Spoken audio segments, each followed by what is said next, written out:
it's a shame you can't eat with your parents. One of a mother's favorite things to do is cook for their children. So even though I'm being shunned, my mom can still feed me.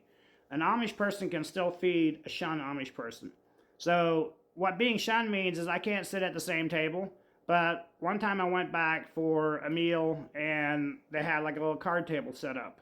And I would sit at my own little table. And I could not make my own plate. That's another rule. I can't eat at the same table and I can't, reach into the different containers of food and make my own plate.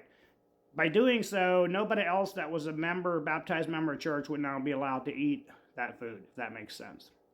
That's how the shunning works. So actually, it's more work for them to go out of their way and make my plate before they eat, like I'm helpless. You know what I mean? So actually, I kind of get served hand and foot. And my parents had an auction.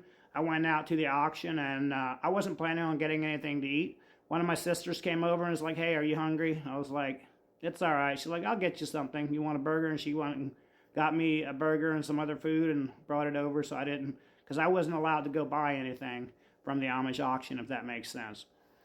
So yeah, it was one of those things, I got free food that time, and it actually works out to where it's harder for them, but if they love you, they will still feed you and talk to you. Shunning does not mean absolutely ignoring someone. God bless.